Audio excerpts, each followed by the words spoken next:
On est dans la série Apocalypse, la troisième partie de Apocalypse. C'est un livre qu'on a parlé dans les dernières semaines, aussi avec la série qui a précédé, qui concernait les 7 églises, justement, de l'Apocalypse. Et on observait que c'est un livre qu'on a tous... Ça laisse personne indifférent, ce livre-là, parce qu'on a soit des appréhensions, soit des espérances. Et ce qu'on est en train de découvrir à travers la série Apocalypse, c'est que Dieu a un message pour nous. Il y a un message pour toi. Si tu es à la recherche de découvrir qui est Dieu, si tu es déjà dans une relation où tu as placé ta foi en Dieu pour obtenir le pardon de tes péchés, tu es un enfant de Dieu. Le livre de l'Apocalypse est un livre qui veut laisser un message qui est clair. C'est que Jésus veut nous faire gagner cette bataille qui nous a séparés de lui. Nous faire gagner cette bataille qui nous mène la vie dure. Et puis le combat que l'on a, puis on va en parler la semaine prochaine.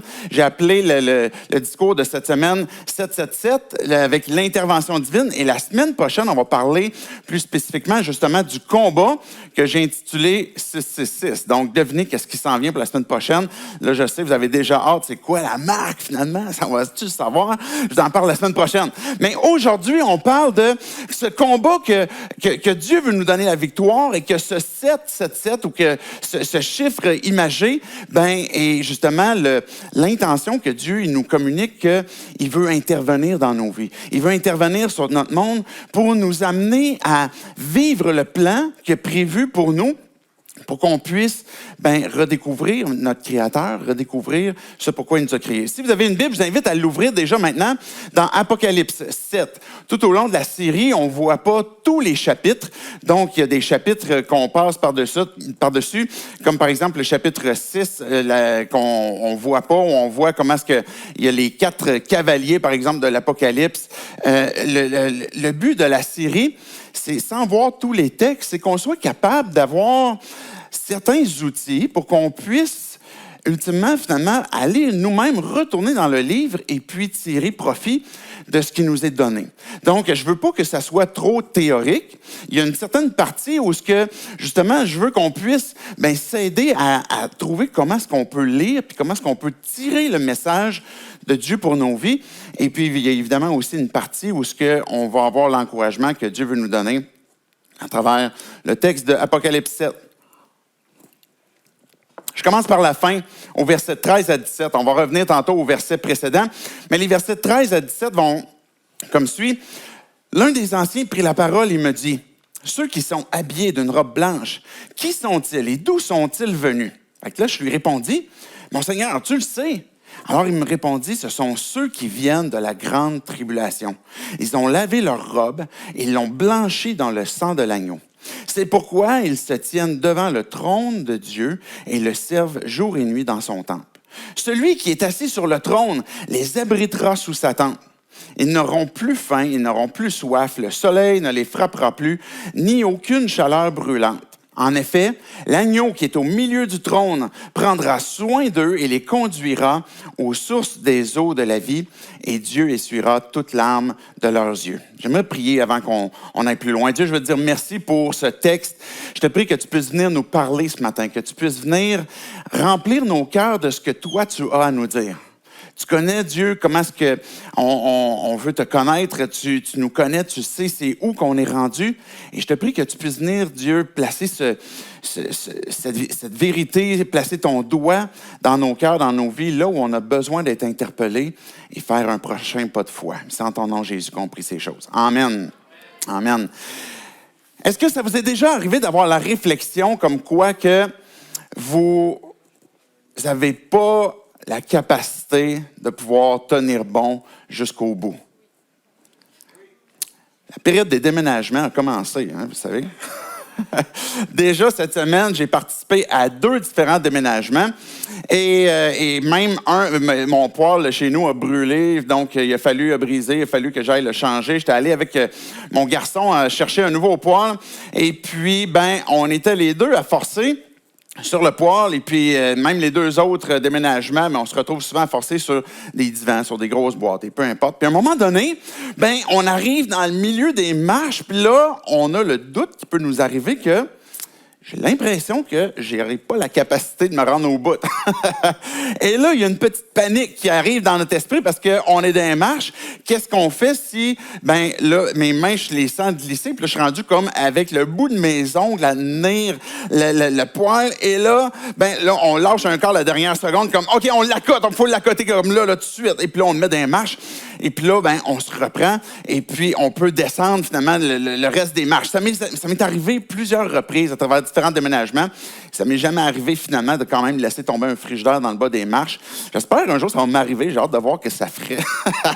Non, c'est pas vrai. Mais on arrive des différentes circonstances dans nos vies comme ça où on a l'impression que les genoux vont nous flancher. On a l'impression que la motivation n'est plus là. On a l'impression que ce qui est devant nous est trop grand et puis on ne pourra pas avoir cette capacité de pouvoir le maintenir, de pouvoir tenir bon jusqu'à la fin.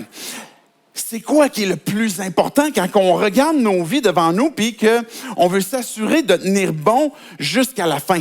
C'est quoi le plus important qu'on voudrait être capable de laisser sur notre passage pour dire, ben j'ai mené à terme, j'ai conduit une volonté ou une décision que j'ai prise, un rêve que j'avais ou quelque chose à quoi Dieu m'appelait, puis je l'ai maintenu jusqu'au bout. Ben ce plan que Dieu a pour nous, qui est le plus important pour qu'on puisse tenir jusqu'au bout, c'est qu'on puisse se présenter devant lui et se tenir debout devant lui. Mais comment est-ce que ça se fait? Je reviens un peu en arrière. Au début de la pandémie, ben avant la pandémie, on était rassemblés au cégep. C'est pour ceux qui étaient là avant la pandémie, l'Église 180, on était au cégep. Et puis, la semaine qui vient de passer, ça a donné que je passais tout proche, justement. Puis ça me rappelait toutes sortes de souvenirs. Quand on était sur place, quand on était là, ça me rappelait combien de dimanches, pour ceux qui étaient là ou qui avaient vu comment ça se passe, combien de dimanches est-ce qu'on a déplacé des chaises? Combien de dimanches est-ce qu'on a installé des télévisions? Combien de dimanches est-ce qu'on a eu des problèmes techniques, hein, les gars en arrière? et combien de dimanches est-ce qu'on était dans la cafétéria, par exemple, ou à l'Agora, puis parce qu'on ne pouvait pas avoir la salle de spectacle, et que là, il fallait comme renverser comme toute la salle, enlever toutes les tables, enlever toutes les chaises, refaire le setup.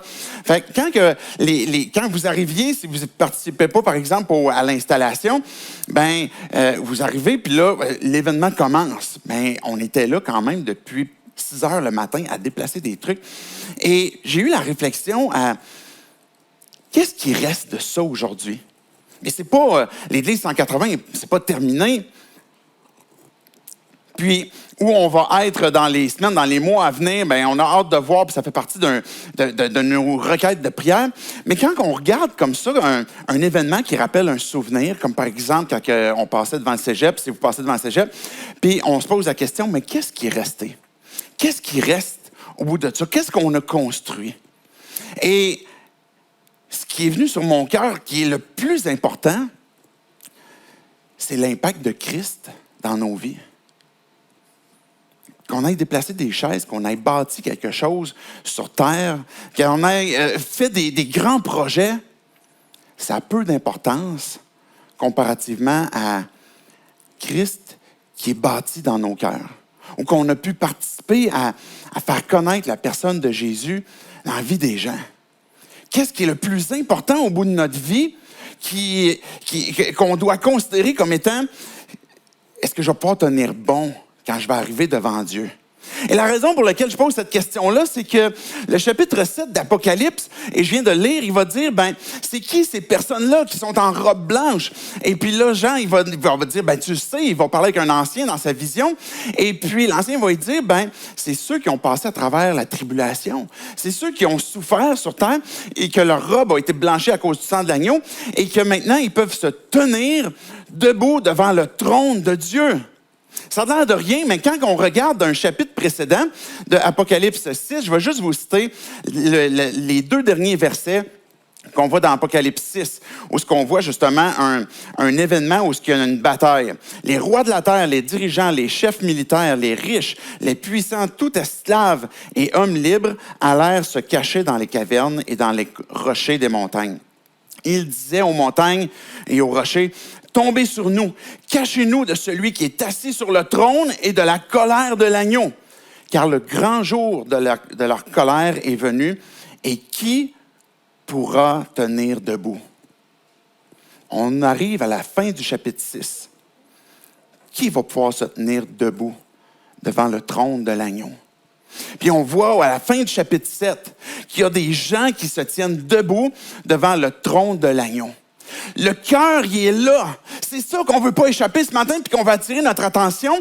C'est comment est-ce qu'on va pouvoir se présenter devant Dieu et puis pouvoir tenir debout comparativement à ceux qui sont dans le chapitre 6 puis qui veulent que les montagnes les cachent parce qu'ils ont peur puis ils ne peuvent pas se tenir devant l'agneau qui est sur son trône. Je reviens aux 3 premiers versets du chapitre 7 d'Apocalypse pour qu'on puisse aller un peu plus loin sur ce que Dieu a à nous dire.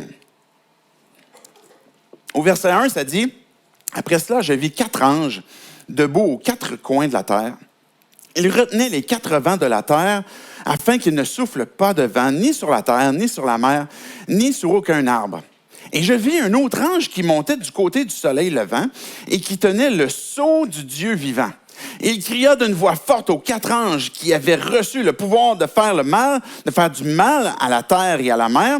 Ne fais pas de mal à la terre, ni à la mer, ni aux arbres, avant que nous ayons marqué d'une empreinte le front des serviteurs de notre Dieu. » Déjà au chapitre 7, on voit que il y a une imagerie qui est un peu particulière. On voit comme les 4 anges, on voit qu'ils retiennent les 4 vents. Et qu'est-ce que ça veut dire? Qu'est-ce que ça implique pour nous? Quand on regarde un livre comme Apocalypse, il y a certaines règles, comme en fait tout autre livre de la Bible ou même toute autre lecture que vous faites, pour chercher à comprendre le sens qui nous est communiqué, bien, il faut se poser les questions. C'est quoi l'intention de l'auteur? Puis on en a parlé dans les semaines précédentes. Le Jean, quand il va parler dans son évangile, mais par exemple dans Apocalypse, c'est communiquer le pourquoi et le qui plutôt que le comment et le quand.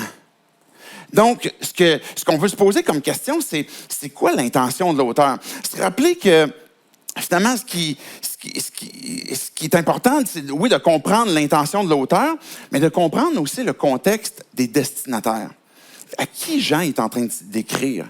C'est quoi leur contexte? On a parlé, par exemple, qu'ils étaient dans un contexte de persécution sous l'Empire romain, et puis il y avait une intention de l'auteur de pouvoir les encourager dans un contexte X, et qui est encore vrai pour nous aujourd'hui. Et ça fait partie d'une autre règle qu'on doit se souvenir, c'est l'aspect éternel des vérités.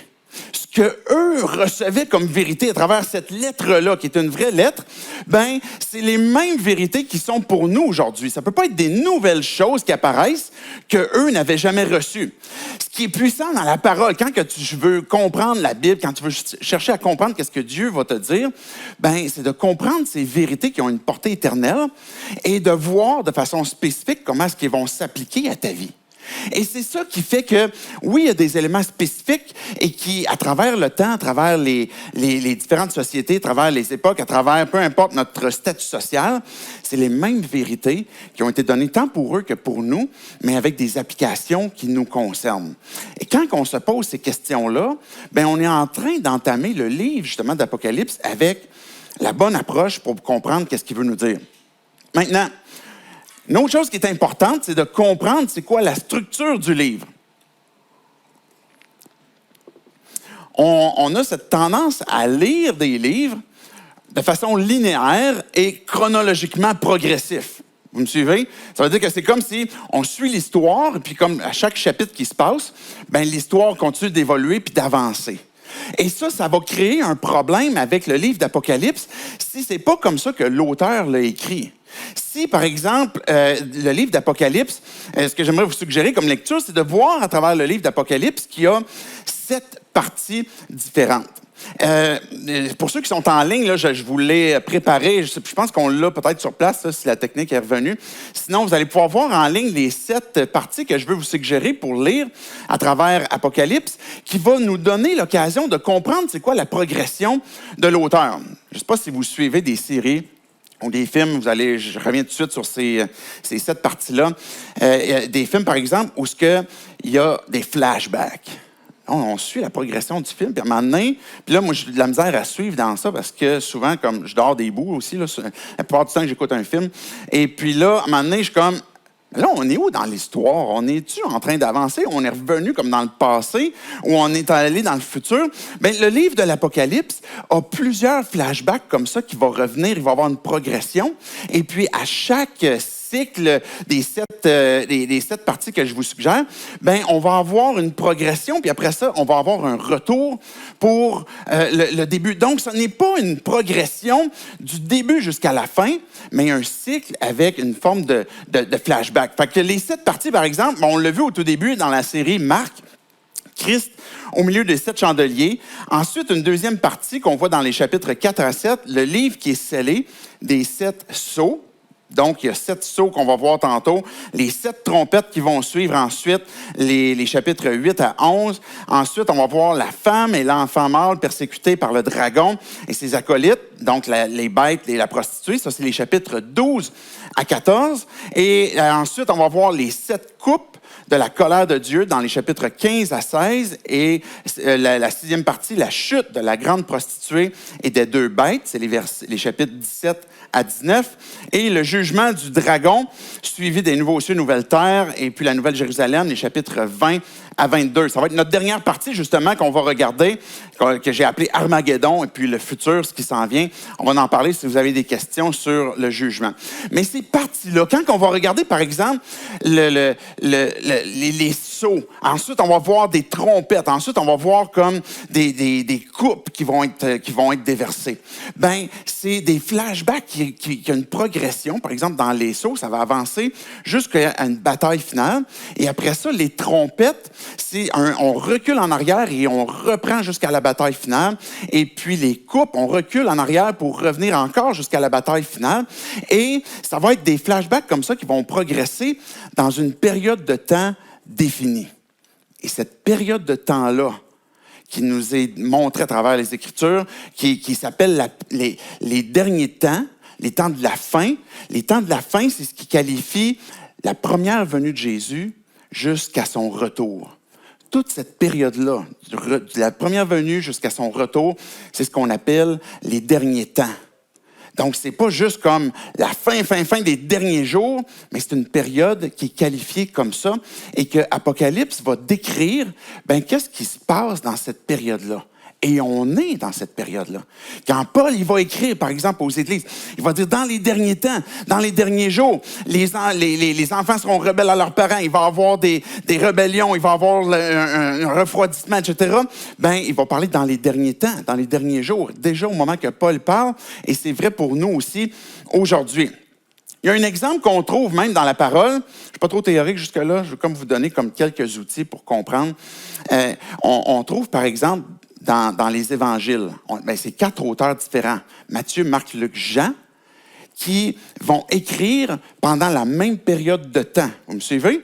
De la naissance de Jésus jusqu'à sa résurrection. Fait que Matthieu, il va décrire Jésus sous son ange, par exemple, le roi qui devait venir, de sa naissance jusqu'à sa résurrection. Marc, il va parler de Jésus qui est venu de sa naissance jusqu'à sa résurrection, comme le serviteur qui devait venir. Luc, il va parler de Jésus qui devait venir de sa naissance jusqu'à sa résurrection, comme le Fils de l'homme qui devait venir. Et l'apôtre Jean, il va nous parler de la période que Jésus est venu jusqu'à sa résurrection pour nous décrire comment est-ce qu'il est le Fils de l'homme. Apocalypse, à l'intérieur d'un même livre, fait un peu le même pattern comme ça, où ce qui va nous décrire cette période-là dans laquelle on est. OK, je poursuis avec le texte. Au verset 4, on a lu les 3 premiers versets et on va arriver dans une section où ce que peut-être vous vous êtes déjà posé la question, c'est quoi ces chiffres-là? Verset 4. Puis j'ai entendu le nombre de ceux qui avaient été marqués de cette empreinte. Vous vous souvenez, dans les versets précédents, on avait cette empreinte qui devait être placée sur ceux qui avaient placé leur foi en Christ. Donc, le nombre de ceux qui avaient marqué de cette empreinte, ils étaient 144 000. de toutes les tribus d'Israël. De la tribu de Juda, 12 000 marqués de cette empreinte. De la tribu de Ruben, 12 000. De la tribu de Gad, 12 000. De la tribu d'Azer, 12 000. De la tribu de Nephtali, 12 000. De la tribu de Manassé, devinez combien? 12 000. De la tribu de Siméon, 12 000. De la tribu de Lévi, 12 000. De la tribu d'Isaacar, 12 000. De la tribu de Zabulon, 12 000. De la tribu de Joseph, 12 000. Et de la tribu de Benjamin, 12 000. Et tous marqués de cette empreinte. C'est quoi cette notion de 144 000 avec les tribus qui sont mentionnées comme 12 000? 12 tribus fois 12, ben, ça donne 144 000, les 144 000 qui étaient destinés. Est-ce que ça veut dire que ceux qui ont reçu cette marque-là, c'est vraiment calculé au nombre près, puis comme 144 000, 000, et là, il n'y a plus personne d'autre qui est marqué après ça. Ou à travers les différentes tribus qui sont mentionnées, que c'est uniquement 12 000. On voit à travers, par exemple, ce texte-là, une chose importante. Quand on porte attention à un texte, ben, on peut voir justement les différences qu'il peut y avoir, comment est-ce que l'auteur va utiliser des verbes de « j'ai vu » et « j'ai entendu ». Dans ce contexte-là, ce que Jean est en train de rapporter, c'est quelque chose qui, au verset 4, dit « j'ai entendu ». J'ai entendu ce nombre-là qui a été dit. Et on arrive au verset 9, et je fais exprès de ne pas tout de suite le lire, pour arriver à cette phrase que Jean va dire. Après cela, je regardais et je vis une foule immense que personne ne pouvait compter. C'était des hommes de toute nation, de toute tribu et de tout peuple et de toute langue. Je vais simplement prendre une couple de minutes pour parler de comment est-ce qu'on aborde les chiffres dans l'Apocalypse pour qu'ensuite on peut voir qu'est-ce qui est dans ce texte-là, des 144 000, qui nous laisse des vérités qui ont un impact dans nos vies aujourd'hui. Je vous ai parlé tantôt des 7 sceaux, des 7 trompettes, des 7 coupes. Et le chiffre 7 est extrêmement populaire dans l'Apocalypse. Pas juste dans l'Apocalypse, dans la Bible au complet, mais on va voir que ces chiffres-là vont avoir une intention particulière. Juste dans l'Apocalypse, 54 fois, le chiffre 7 va avoir été mentionné. Juste dans l'Apocalypse. Par exemple, les 7 églises, les 7 chandeliers, les 7 étoiles, les 7 anges, les 7 lampes, les 7 esprits de Dieu, les 7 sceaux, trompettes et coupes, 7 yeux, 7 cornes, 7 fléaux, 7 tonnerres, 7 têtes sur la bête. Si vous posez la question, on va en parler de la bête justement la semaine prochaine. 7 montagnes, etc. Quand que Dieu nous parle de chiffres comme ça, c'est quoi son intention? C'est quoi qu'il est en train de nous communiquer? Parce qu'on trouve aussi dans l'Apocalypse le 666. Si c'est pour vous j'ai un ami, un voisin qui a comme adopté ce symbole-là parce que pour lui, c'est comme ça révèle possiblement comme quelque chose de rebelle, tu sais, puis c'est à ça qu'il veut s'identifier. Fait que le 666, mais ça veut dire quoi, tu sais, selon l'Apocalypse, dans le fond? Ou les 7, ça veut dire quoi? Ou on va parler de 1000, ou on va parler des multiples de 12. Les 12 tribus, par exemple, ou bien les 24 anciens qu'on parlait la semaine passée. Ces multiples de 12 qui reviennent. Est-ce que c'est littéral ou figuré? Quand on regarde le tout premier verset d'Apocalypse, Jean lui-même, il va nous dire que c'est une apocalypse. C'est un texte qui est apporté pour amener un sens figuré à ce qui est là, pour qu'on puisse, à travers les sens figurés, comprendre de vraies réalités avec lesquelles on a des enjeux. Est-ce que vous me suivez? Parce qu'il y a des vraies réalités spirituelles. Il y a un vrai combat. Il y a une vraie victoire à gagner. Il y a une vraie foi à avoir. Il y a une vraie confiance. Il y a une vraie résurrection. Il y a des vrais anges qui sont là au service de Dieu. Il y a des vrais démons qui sont là pour faire le mal sur la terre. Et il y a des choses qui sont bien réelles dans lesquelles on est bien pris et puis que les réalités terrestres peuvent nous amener à penser que c'est tout ce que l'on voit qui est limité à ça. Et puis, on arrive des fois dans des circonstances de nos vies où on a des victoires, puis on les attribue pas à Dieu parce que on pense que c'est uniquement terrestre, avec des enjeux terrestres, avec ce qui a été calculé de façon terrestre, mais qu'il y a des enjeux, des implications spirituelles d'une toute autre réalité qui a beaucoup plus d'impact aussi. Parce que toute réalité prend sa source, justement, dans la personne de Dieu qui est spirituelle. Et donc, et puis même dans des circonstances négatives où ce que notre foi pourrait être affectée parce que, on est très focusé sur ce qui est en train de se produire sur Terre, sur les guerres qui arrivent. On est en train de focuser sur des complots qu'on pourrait penser qui vont arriver. Et là, on est en train de perdre le focus de ce que c'est l'Évangile, de l'impact que l'Évangile a dans nos vies et de comment est-ce que Dieu nous appelle à vivre, oui, sur le monde, sur Terre présentement, avec ce que l'on a, mais en considérant les implications de la réalité qui est spirituelle aussi. Et c'est ça une apocalypse. Et le livre de l'Apocalypse est là pour éveiller notre esprit, éveiller nos cœurs, nous donner un petit coup de pied pour qu'on puisse catcher que, OK, il y a quelque chose de plus grand que ce que je perçois qui se produit, qui arrive. Et puis, je dois en tenir compte. Et puis, quand on voit, par exemple, ces chiffres-là qui nous sont donnés, Dieu il a une intention particulière à nous communiquer. Chiffre 7 implique un aspect de plénitude, un aspect de complet. Et particulièrement quand c'est attribué à Dieu. Les 7 esprits de Dieu, on a toujours dit, c'est le Saint-Esprit. Donc, il y en a juste un. Mais quand on parle des 7 esprits de Dieu, c'est figuré pour qu'on puisse comprendre qu'il est complet. Il est complet. Et puis, quand on va parler, par exemple, des 7 ans de tribulation, on l'a lu tantôt dans le texte, au tout début, qu'il y a la grande tribulation, puis on va revenir un peu sur ça aussi dans le discours prochain avec le combat. La tribulation est quelque chose qui se produit déjà au moment où ce que Jean est en train d'écrire. Parce qu'ils sont déjà dans un contexte de persécution. Donc, c'est plus qu'un 7 ans littéral. Il faut comprendre que ça a une portée qui va durer de la période où Jésus est venu jusqu'à son retour pour dire, vous allez vivre des persécutions. Vous souvenez-vous d'une parole que Jésus a dit semblable à ça? Les gens vont vous haïr parce qu'ils m'ont haï d'abord. Ils m'ont haï en premier. Et quand que je partage ma foi, ça se peut que je vive des persécutions. Mais quand que Dieu va nous parler, par exemple, d'un 1000 ans de règne, il va nous amener à considérer comme quoi que ça a un impact, le 1000 qui est qualitatif, qui nous emmène à beaucoup plus grand que ce qu'on peut imaginer, ou ce que Dieu veut nous amener à régner en lui, en Jésus-Christ, puis à pouvoir ultimement, à ce qu'on arrive, quand on a lu le texte tantôt, à pouvoir se tenir debout devant Dieu, devant son trône, puis d'avoir été accepté. Mais à quelles conditions? Quand que Jean va écrire, puis on l'a cité la semaine passée, Jean lui-même, au tout début de son épître, de son Apocalypse, au chapitre 1, de mémoire, c'est le verset 9, il va dire « À vous qui, comme moi, avez part aux tribulations, au royaume et à la persévérance. » C'était des choses qui étaient déjà présentes au moment que Jean parle, et c'est des choses qui sont présentes encore aujourd'hui. Et qu'on a à tenir compte que ça fait réellement partie de ce avec quoi on vit aujourd'hui. Donc, quand que Jean va nous parler des 144 000, c'est qu'il veut nous amener à comprendre qu'il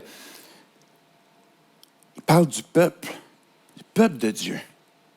Il a entendu ce nombre-là, mais il a vu que ce que ça représentait, c'était une foule immense. De toute langue. Pourquoi est-ce que je vous suggère que ce n'est pas de façon littérale qu'on devrait voir ce nombre-là? Parce que la liste des tribus qui sont là ne sont même pas littérales avec ce que les Écritures disent précédemment. Est-ce que vous me suivez? Parce que quand on lit l'Ancien Testament, on voit qu'il y a une liste bien définie de qui sont les 12 tribus d'Israël. Vous me suivez?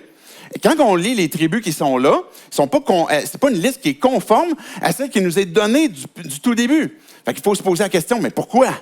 Pourquoi dans ce cas-là? Il semble que l'auteur, est-ce que Jean connaissait comme les 12 tribus d'Israël? C'est clair, le gars, c'est un juif. Il sait dans quelle tribu il appartient, puis il sait c'est quoi les impacts. Et puis là, il est en train de dire, les 12 tribus d'Israël, voici comment je les décris. Et puis là, il va donner ces 12 tribus-là. Et c'est là qu'on va pouvoir comprendre c'est quoi l'impact que ça a pour notre vie aujourd'hui, quand on prend le temps de regarder, d'interpréter les Écritures avec les Écritures, pour qu'on puisse savoir, c'est quoi que Dieu est en train de nous communiquer finalement?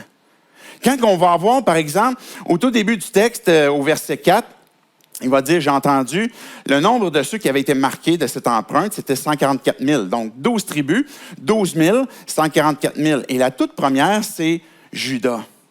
Mais Juda n'est pas la première tribu qui nous est donnée à travers, par exemple, l'Ancien Testament. C'est pas Juda. En fait, Juda arrive la 4e. Mais pourquoi est-ce qu'on parle de Juda en tout premier? Bien, on voit dans les versets qui ont précédé, par exemple, que le lion de Juda, et on parle de Jésus. On parle de celui qui devait venir, qui a la monarchie, qui est le roi, mais qui a aussi le sacerdoce qui est possible pour nous faire entrer dans le royaume. Et donc, la toute première tribu qui nous est mentionnée, c'est Juda, parce que la victoire a été donnée à travers Christ. C'est à cause de lui que maintenant la porte est ouverte et que le règne est possible.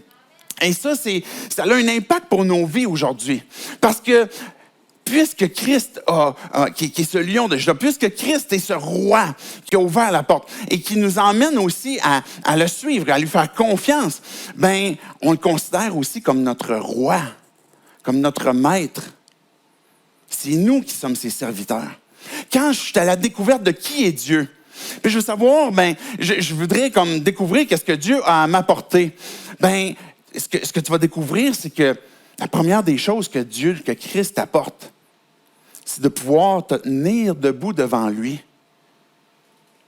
parce que tu as été pardonné. Mais il nous emmène aussi à le servir. Merci pour ceux qui disent Amen. Je suis content que vous soyez d'accord. Pour des vérités aussi importantes.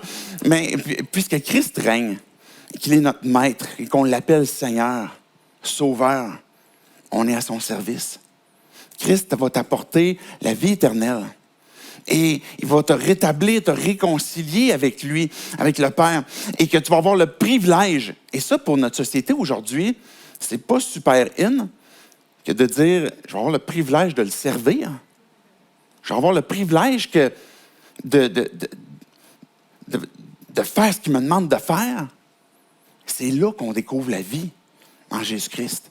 Quand il nous fait découvrir la raison pourquoi est-ce qu'il nous a créés. Et qui, ultimement, ce que Jésus a voulu nous faire, c'est nous partager sa gloire. Nous partager comment est-ce qu'il est roi, comment est-ce que lui qui est le créateur, par qui toute chose et pour qui toute chose a été créée, et puis qui veut nous faire rentrer dans cette relation-là, et puis pour que, ultimement, puis ça nous ramène à dimanche passé, qu'on puisse l'adorer, qu'on puisse le célébrer. Et c'est la raison pour laquelle Christ nous a sauvés, c'est pour qu'on puisse le célébrer. Ensuite, on arrive à la deuxième tribu,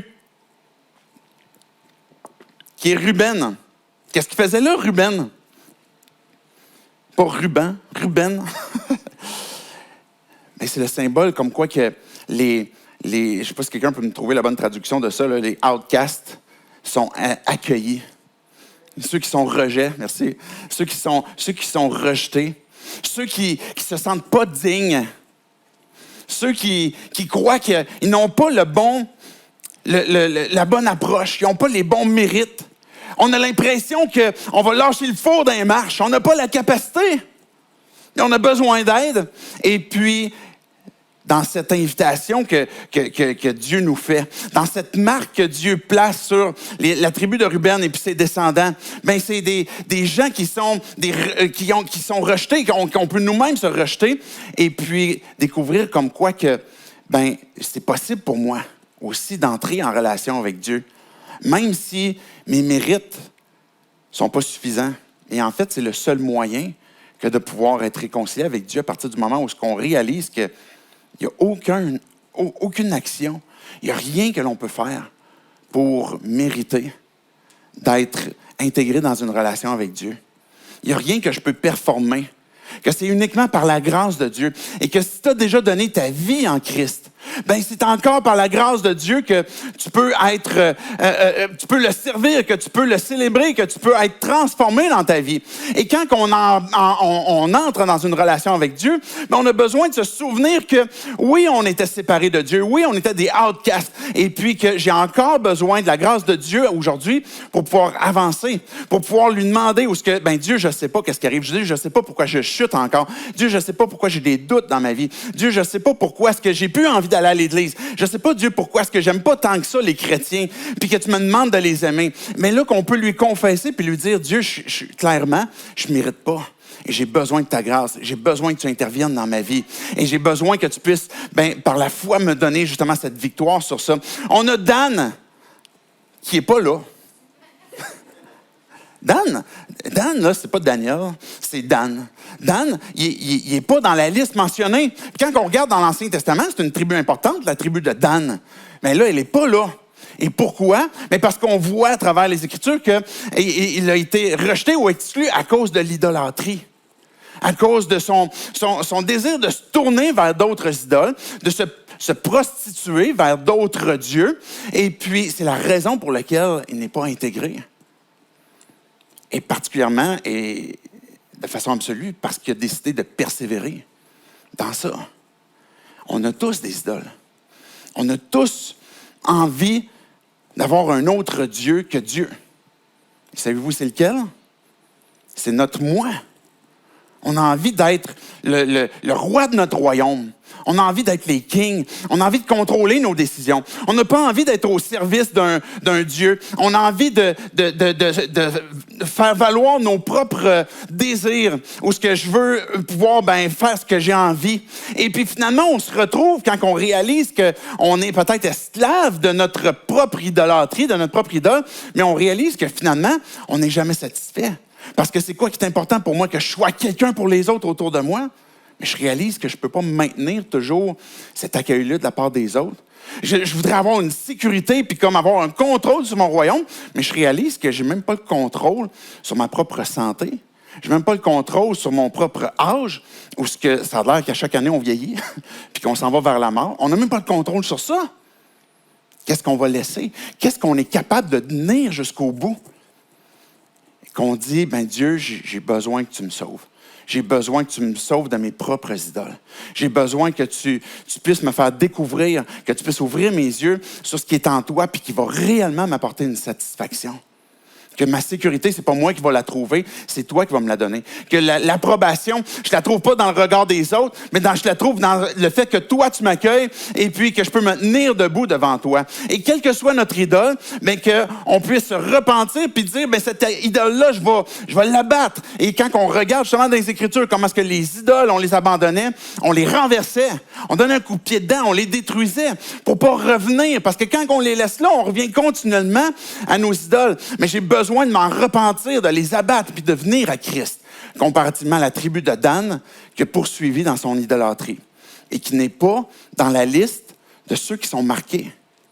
On a Manassé. Manassé qui est là. Manassé, c'était le fils de Joseph et sa mère, c'était la fille de Potiphar, prêtre don, et qui vient de peuples étrangers, d'autres nations, et qui nous rappelle comment est-ce que Christ a voulu nous inviter dans une relation avec lui, indépendamment de notre ethnie, indépendamment de qu'on soit québécois, qu'on soit même les Ontariens, qu'on soit d'un pays quelconque, d'Afrique, d'Amérique latine, peu importe notre origine, qu'on est invité. Et puis quand on a regardé tantôt le verset 9, une foule immense de toute langue, de toute nation. Dieu est fier, je suis convaincu d'avoir écrit ça là. Parce qu'il a voulu nous donner un clin d'œil de cette réalité spirituelle qui est déjà présente. D'une foule immense de toute nationalité et qui célèbre Dieu comme leur roi, comme ceux qui les a sauvés. Et Manassé est inclus malgré le fait qu'il y a une mère qui est pas juive et que Dieu l'a accueilli aussi. Lévi, qui est mentionné, la tribu de Lévi, la particularité, c'est qu'eux n'avaient pas de territoire. Il n'y avait pas de coin de terrain.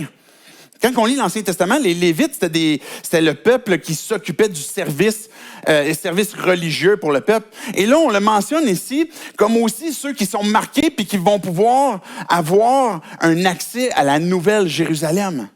Et que même ceux qui se sentent peut-être qui n'ont pas cette patrie, qui n'ont pas ces territoires, ces choses terrestres, ben Lévis est ce symbole comme quoi on a cette part à la Nouvelle Jérusalem, au nouveau cieux, nouvelle terre, à partir du moment qu'on a placé notre foi en lui, parce qu'on a été marqué.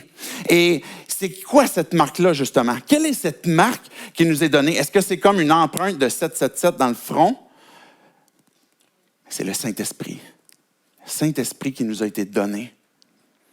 Que Éphésiens nous dit, que Paul nous dit, à travers la lettre aux Éphésiens, vous avez été marqués d'un sceau. Et c'est le Saint-Esprit qui est le gage que Dieu ne nous abandonne pas. Quand tu écris un chèque à quelqu'un, justement, le poil, je suis allé chercher, je suis allé le voir comme genre 3 semaines avant d'aller le chercher, j'ai fait comme un acompte, et puis je donne 100 pièces. Et puis, ben, ce que je suis en train de dire, c'est comme, tu peux être sûr, je vais revenir le chercher. Je ne vais pas perdre mon 100 pièces. Ben, le Saint-Esprit et cet acompte qui nous a été laissé, qui nous a été donné, pas juste comme acompte, mais aussi comme le consolateur, celui qui nous accompagne, celui qui nous rappelle, celui qui nous dynamise, celui qui nous donne. Donc, c'est plus qu'une marque, c'est plus qu'un sceau où ce que j'ai reçu une empreinte, mais c'est la personne de Dieu lui-même qui est le gage de notre héritage et comme quoi qui va accomplir son travail jusqu'au jour de la rédemption. N'attristez pas le Saint-Esprit par lequel vous avez été scellés jusqu'au jour, pour le jour de la rédemption. Donc, cette marque-là est l'Esprit qui vit en toi. Et quand que tu veux découvrir Christ, tu veux placer ta foi en lui, ben l'œuvre de l'Esprit est qui vient vivre en toi, qui vient te transformer, te régénérer. Et cette idée de régénérer, c'est l'expression littéralement de naître de nouveau. Ou ce qui nous fait naître de nouveau, puis nous transforme. Et cette marque a un impact direct sur notre front, au sens figuré. Romains 12, 1 va nous dire, ben, offrez vos corps en sacrifice vivant. Parce que c'est un culte raisonnable. Mais conformez-vous pas au siècle présent, mais soyez transformés par le renouvellement de l'intelligence, afin que vous discerniez la volonté de Dieu, ce qui est bon, agréable et parfait.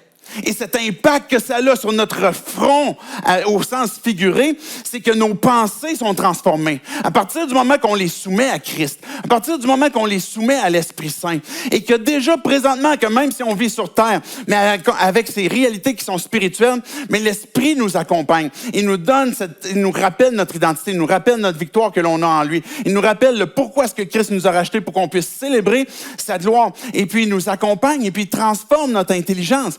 Plutôt que de laisser notre intelligence calquée sur ce que le monde veut de nous, puis qu'on devient esclave et qui nous détruit. Ce sceau qui a été donné, ben, on a lu tantôt dans le texte que retiens le mal, retiens la destruction qui arrive. Parce que dans l'intervention de Dieu, dans l'intervention divine, ça implique un jugement. Ça implique un jugement. Parce que Dieu est juste, parce que Dieu est saint, parce que Dieu est parfait. Et puis que chacun d'entre nous, on est sous la colère de Dieu tant et aussi longtemps qu'on ne s'est pas tourné vers lui pour demander son aide. Et quand on se tourne vers lui, on dit « J'ai besoin de toi, Dieu, parce que je ne mérite pas, je ne suis pas capable. Et je suis prêt à placer ma foi en toi. Je suis prêt à me repentir. » À abandonner ma vie pour te demander pardon de mes péchés, à être renouvelé. Bien, cette marque me permet de pouvoir justement avancer, de pouvoir progresser et puis d'avoir cette certitude que je ne suis plus sous la colère de Dieu, mais je suis maintenant intégré dans sa famille. Puis regardez, je termine avec les versets 9 à 12 du chapitre 7. Après cela, je regardais et je vis une foule immense que personne ne pouvait compter. C'était des hommes de toute nation, de toute tribu, de tout peuple et de toute langue. Ils se tenaient debout devant le trône et devant l'agneau, habillés de robes blanches, des feuilles de palmier à la main. Et ils criaient d'une voix forte, « Le salut est à notre Dieu qui est assis sur le trône et à l'agneau. » Tous les anges qui se tenaient autour du trône, des anciens et des 4 êtres vivants, se prosternèrent, le visage contre terre, devant le trône, et ils adorèrent Dieu en disant, Amen. La louange, la gloire, la sagesse, la reconnaissance, l'honneur, la puissance et la force sont à notre Dieu au siècle des siècles. Amen. Une célébration de la personne de Dieu qui a commencé parce que comment est-ce qu'on peut se tenir debout devant Dieu? Comment est-ce qu'on peut être debout devant son trône et puis d'être accueilli par Dieu? Plutôt que dans le chapitre 6, de vouloir avoir les montagnes ou les grottes qui nous cachent puis qui nous séparent de lui parce qu'on a peur d'entrer juste sous son regard. Et puis, qui va pouvoir se tenir debout? Bien, ceux qui ont leurs vêtements, ceux qui ont leur cœur. Ce n'est pas un sens littéral, encore une fois, mais c'est figuré que nos vies sont blanchies, sont purifiées, sont pardonnées à cause du pardon des péchés. Parce que Christ, l'agneau, a donné sa vie, a versé son sang pour le pardon des péchés. Et c'est le seul moyen que de pouvoir venir devant lui et se tenir debout. Et c'est ça qui est le plus important. C'est ça qui est le plus important. C'est à quoi Dieu nous appelle. Dieu, je veux te dire merci pour ta parole. Merci pour cette invitation que tu nous fais. Merci pour ce texte des 144 000 et comment est-ce que tu nous rappelles que tu as voulu placer une marque, ton esprit qui vit en nous. Parce que tu ne veux pas nous amener sous ton jugement, mais tu veux nous en sauver. Tu veux nous rétablir dans une relation avec toi. Et puis Dieu, on veut te louer, t'adorer, te célébrer. À toi la puissance, la louange, la gloire, l'honneur, la force qu'on a mentionné, Dieu. Et c'est ça maintenant qu'on veut crier, qu'on veut chanter, qu'on veut vivre. On veut lever les yeux vers toi, Dieu. Vivre avec la foi, la confiance qui est placée en toi. Et avancer. Pour chacun d'entre nous, Dieu, qui n'avons jamais pris cette décision de placer notre foi en toi, on veut te dire, Dieu, qu'on a besoin de ton aide, qu'on ne mérite pas que tu nous sauves. On reconnaît comme quoi que mon péché me sépare de toi. Le mal que j'ai fait, que je suis moi-même responsable, m'a séparé de toi et je t'en demande pardon. J'ai besoin que tu puisses laver cette vie qui est remplie de souffrances que j'ai créées, que je vis aussi, et de péché pour que tu puisses me donner cette nouvelle vie en toi, Jésus. Que je puisse te célébrer, te glorifier. Et puis Dieu, pour chacun d'entre nous qui avons à prendre une décision, d'une idole qu'on a besoin de peut-être d'abattre, on te prie, Dieu, de pouvoir nous donner ce courage, cette foi, cette confiance en toi, comme quoi que même si on l'abat, Dieu, on ne va pas perdre au change, mais on est en train de gagner en toi. Parce que c'est en toi qu'on trouve la vie abondante. Et c'est en ton nom, Jésus, qu'on prie. Amen.